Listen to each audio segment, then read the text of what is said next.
What's good, y'all, man? We got Loki episode 2 Easter egg breakdown, man. Portrait of planned endings. Yeah, I want to know what's going to happen to the ending part. The ending got me a big question mark, though, man. Ending got me a big question mark. I was like, I can't wait to watch some Easter eggs, man, because the ending got me like, is it she Loki? You know what I mean? And then Loki know her. I don't know what name she said. He said some girl. I don't know what the fuck he said.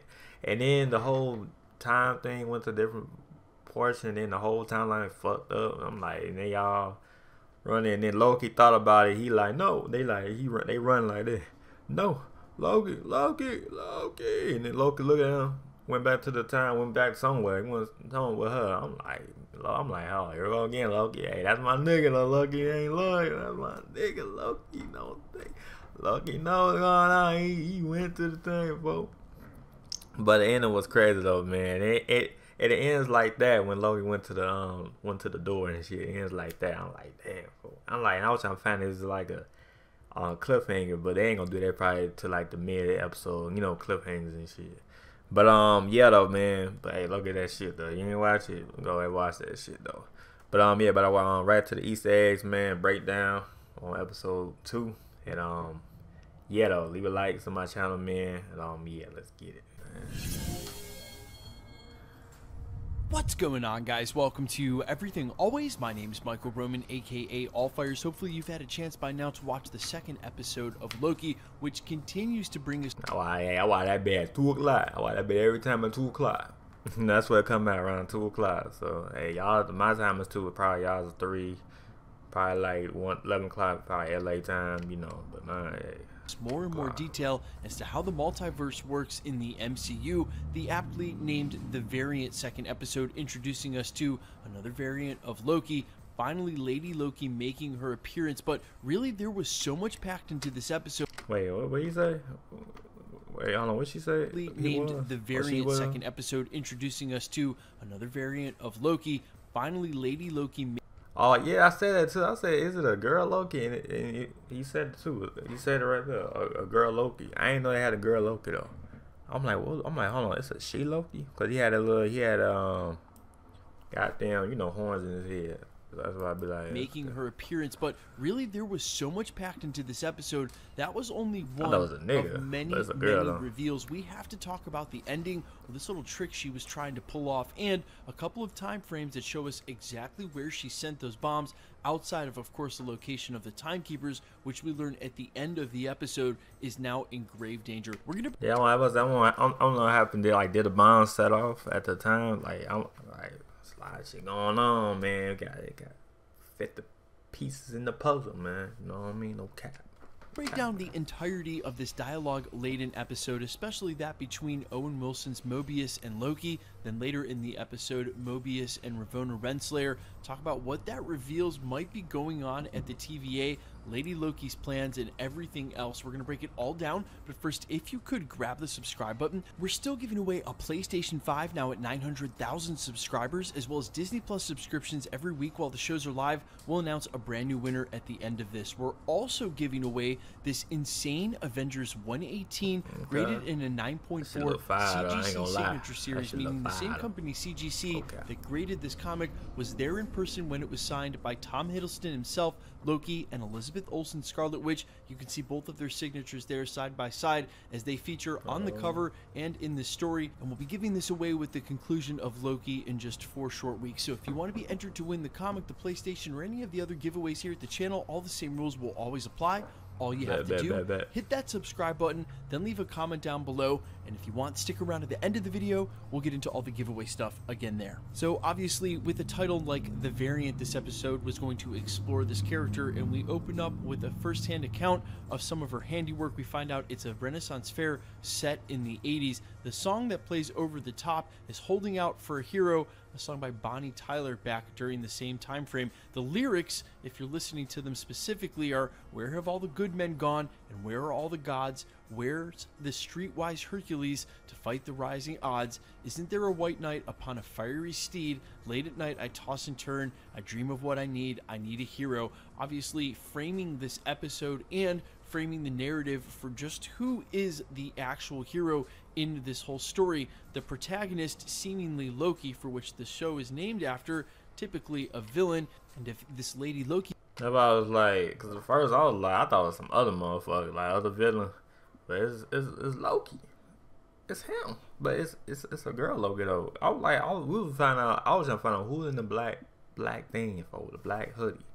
And they finally showed her, and that was a girl. I'm like, it's a girl Loki? The whole time it's a girl. I thought it was a nigga Loki. Like, you know what I mean? Well, you know, this ain't type of Loki, but it's a girl Loki. I'm like, okay, maybe shit. Fuck it. Loki variant is a villain as well, but sees herself as a hero fighting against the TVA, then that might mean that the TVA is not all that it's cracked up to be, and necessarily a good thing for the multiverse or the MCU, which is revealed in a little later dialogue between Owen Wilson's Mobius and Loki, but we'll get to that. Also, extremely important to point out that this is a poignant callback to Infinity War, when Peter Quill asks Peter Parker if Footloose is still the greatest movie in history, as Holding Out for a Hero was specifically written for the Footloose soundtrack. Let the Kevin Bacon memes continue. Exactly like Footloose. Is it still the greatest movie in history? It never was. Now the next scene really sets up two things. The first of which, foreshadowing, it even opens with Loki reading Mobius's Jet Ski magazine,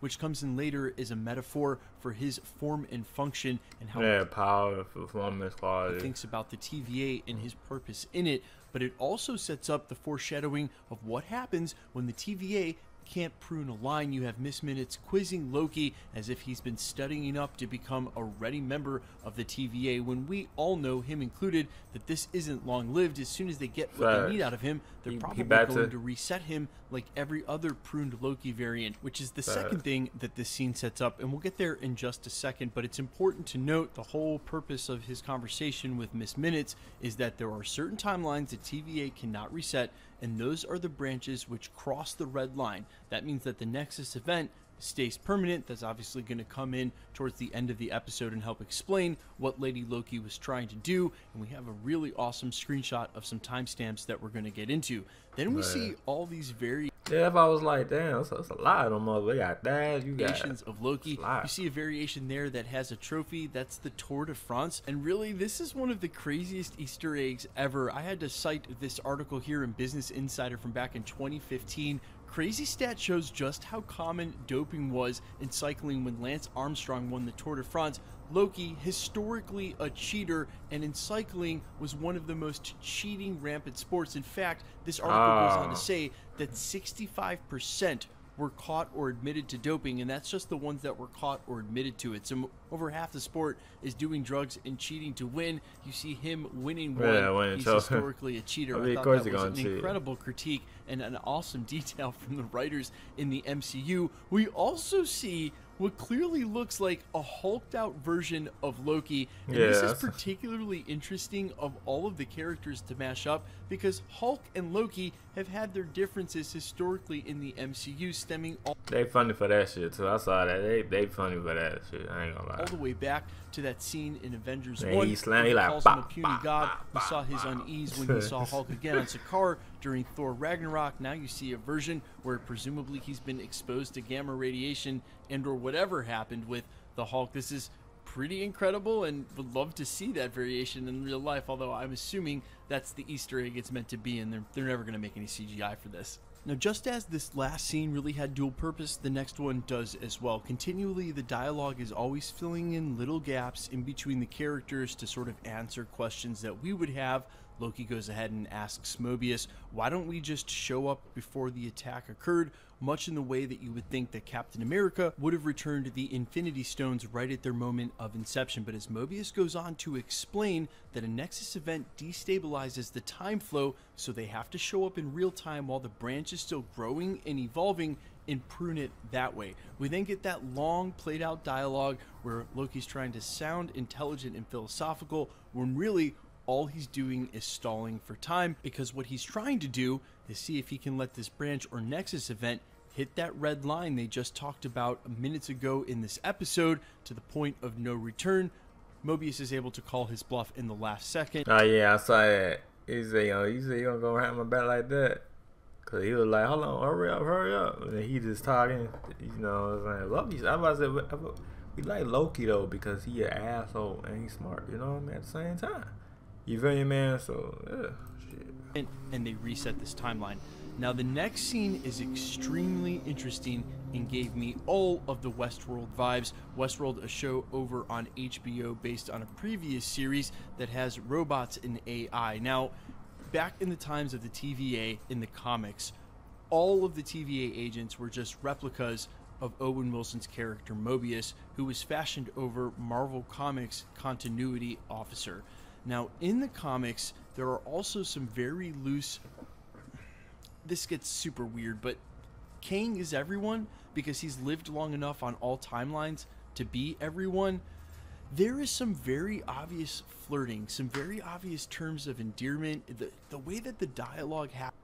Oh yeah, I saw it. I saw that shit though. Happens between Judge Renslayer and Mobius during this scene. Just watching it, you can tell there's chemistry there. Mobius feels special to her. He knows she doesn't have any other agents, but she indeed does. When she says all of those rings are my other agents, yeah, all the other Mobiuses that she has, clones of each other. And I think we may find out, based on foreshadowing from the very first episode, when Loki had to stop and ask, do beings have a hard time telling if they're a robot? There's a good chance that, in fact, Owen Wilson's Mobius is not only a robot, but a cloned robot, so that there have been plenty of him before, all leaving rings on that desk, and he's not... Oh, yeah, because he said he been here for a minute. He might be, though. Shit, you never know. He might be, though. Okay. The only one, he's not the first. Now, what he's a clone or a replicated robot of is unexact, and I've heard some really crazy theories out there that Kang is everyone in the comics because of how long he's lived, and perhaps Owen Wilson is indeed Kang. The affection that he seems to share with Judge Renslayer is sort of calling back to the affection that you would assume is between Kang and Renslayer, but I'm not so sure of that. This show is already so heady and a lot to take in, and I don't think just after they've cast Jonathan Majors as Kang and have yet to introduce that character that they're going to reveal that there are multiple people along the same timeline or variants of that. Oh, wait a minute. Variants of that. Could Owen Wilson's Mobius be a variant of Kang? But this just gets way too complicated. Yeah, and so true. The best way to take these episodes, instead of overthinking everything to this extent and what it all could mean, is to just work within the answers that they're giving you and let them explain it, and then base all of your theory on the canon that you've got. And so we got a ton in this episode without having to go too far out there in the theories. However, the one piece I cannot explain and will be looking to throughout the week, you guys, your feedback has been amazing. Let me know in the comments, let me know in my Instagram DMs, why do you think there's all this affection between Mobius and Renslayer there? People be like, hey, that's what should be. I mean, they probably know each other like that. I don't know. Like, shit, I don't know. Let me know y'all think, man. Comment below, let me know. But they probably know each other a lot. I mean, they say they've been there for what, a long ass time. So shit, you feel me? I don't know, man. I don't know. Between Kang and Renslayer, there's definitely something going on there. Whether he's a replicated robot, whether they've shared a relationship for eternity, he might be. Who knows? But there is something there, and I'll be waiting for that reveal. I'm all ears as far as what you guys got. Now, moving on further into the episode, we get some really nice detective Loki. In fact, this is actually really good writing as well. Hats off to Michael Waldron for this part. He discovers the reason that they can't find this variant Loki is because whatever they've been up to, whatever she's been doing. Men, this right here, crusty, sandpaper. You don't want that. Get something better for yourself. She's been getting away with it and hiding out in pre-cataclysmic event places, meaning he explains that no matter what you do, when something's going to come through and wipe it all out, won't cause a branch in the timeline. Like when they go back to Pompeii and he reveals they're from the future, nothing he does there matters because in about 5 seconds, it's all going to be wiped out by a volcano. And then they do a little cross-referencing when Mobius remembers that the kablooey candy found at a scene hundreds of years ago was only made at a certain time, and that lines up perfectly with an apocalyptic event that happens in Alabama in 2050. Now, before we get to that, the next piece of dialogue is some of the most meta writing I've ever seen in the MCU. I didn't think we'd see anything this allegorical after WandaVision, and in fact, this next piece of dialogue may have left WandaVision in his dust. When Loki starts asking him about the jet ski magazine, gives him a hard time as to why he has it if he's never actually been on one, and Mobius starts talking about how he doesn't think a TVA agent on a jet ski in the sacred timeline would work out too well. You can guarantee that's foreshadowing for what's coming in the future of the series. But then Loki really starts to question his belief, a cog in the wheel for what the TVA, and starts making fun of the timekeepers, the space lizards, to which Mobius actually handles it very well. Shoots back at Loki, where are you from exactly? Frost giants, Odin, god of the heavens? If you think too much about where any of us are from, it sounds really silly. Makes him think about his own glorious purpose when he says that existence is chaos, and the chaos he emerged into happened to give him this purpose in the TVA. He doesn't question it too much, he just goes along with it. Now, that definitely put me in mind of robots that have been programmed not to question it too much, to be okay with where they're at, never having been on a jet ski, or like the other agent we met in the first episode, not knowing what a fish is. Also interesting, another water. Yeah, that's what I was saying. Like, hold on, when he said that shit, that got me. I'm like, Loki asked, "Oh, you know what a fish is?" He said, "So what's a fish?" I'm like, yeah, something was going on in this TBA shit, man. Something going on in the world, folks. If they don't know what fish is, yeah, something going on, man. That shit, that was funny as he said that shit. He said, "You know," he said, "No." I'm like, Loki look at him like, "No fuck, like, I ain't about this shit, man. Damn, shit. Let me go back to my evil shit, man. Damn, tired of y'all ass, man. Come on."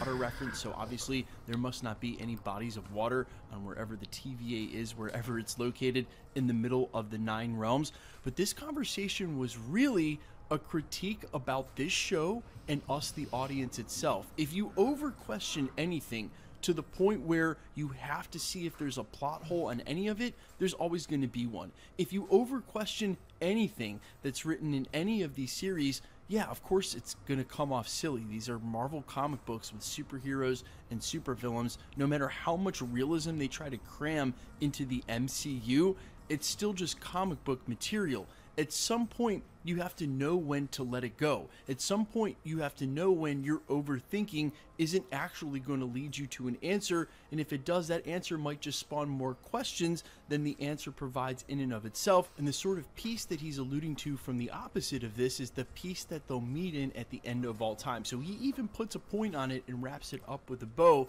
It's the hustler never sleeps. Loki, the ultimate hustler, can never find his happiness and his contentment if he's always chasing, the same way us, the audience, will never be satisfied if we're always overthinking everything. And this is the kind of Rick and Morty sentiment that I was expecting from those kind of writers who are the most intelligent and can talk on the headiest of levels, but then will also chastise us, the viewers, for doing the same exact thing, because really it can be esoteric at times. No matter how many multi-levels you go to, at some point it just doesn't matter anymore.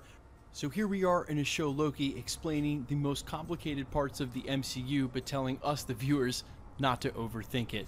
And they finally work out where this variant's been hiding and head to Alabama. Now, we've covered the Roxxon Easter egg from Roxxon. There a ton here at the channel over the last year and a half, and I'm sure a bunch of YouTubers will go into that as well. That is a deep-seated Easter egg from the Marvel Universe. We finally get the reveal of the Lady Loki variant, who assures Loki it's not about him. I want to know who she is. Loki said her name, some shit, but yeah. I'm not so sure about that. Using that very unique enchantment trick that we hadn't necessarily seen from Loki in the past, he says that that's a coward's way, and we'll get into that in some future videos, because I think he may have access to that power and just not choose to use it. But either way, alongside this Lady Loki variant, we're told at one point quickly throughout this episode that she's been stealing reset charges every time there's been an attack on their agents. They didn't know what she was planning. In this episode, it's revealed that what she was planning was sending all of these reset charges, literally time bombs, out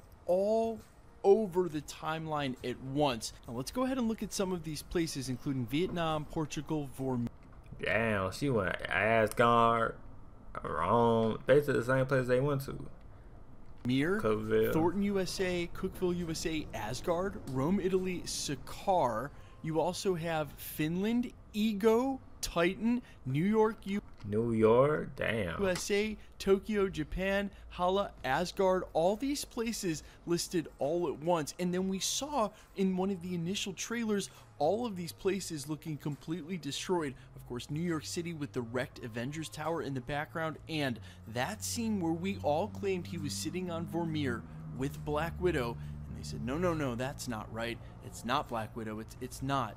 Well, I'm certainly thinking that it is. All of these places, I think it is Black many Widow. of them have had significance in the MCU already. Could it be that she's sending out all of these resets at the most critical of times so that she can finally break the timeline for good, thinking they can't respond to all of these, maybe put out some of the fires, but certainly one or two of these quote-unquote Nexus events is going to pass that red line and be unresettable by the timeline. And I think in this third episode, we're going to see this narrative get pushed forward a ton, with this being the outcome of it, and of course a setup for Multiverse of Madness. And then maybe finally they can release the Spider-Man No Way Home trailer, because whatever explainer Sony is waiting on in this Loki show will be out. I think that's what they're doing. They waiting for Loki to end.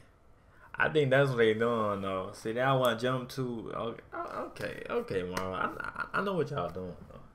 Yeah, man, I know what y'all doing though, man. I know what y'all doing.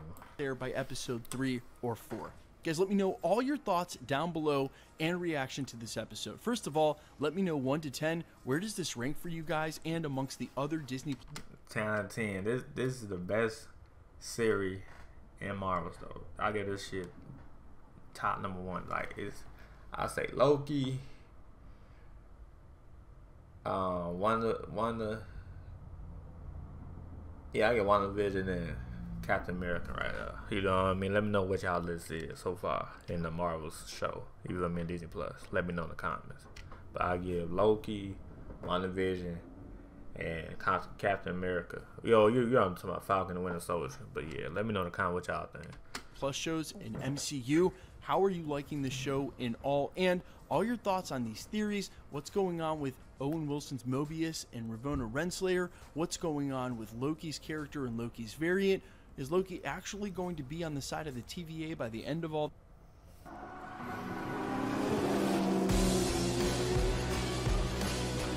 this? And of course, I mean, it's Loki though. So if he do turn against them, it's Loki though. Like you know what I mean? We already expect that to happen. You feel me, man? If it do happen to, he turns back against them, like we know that's Loki though. That's his style.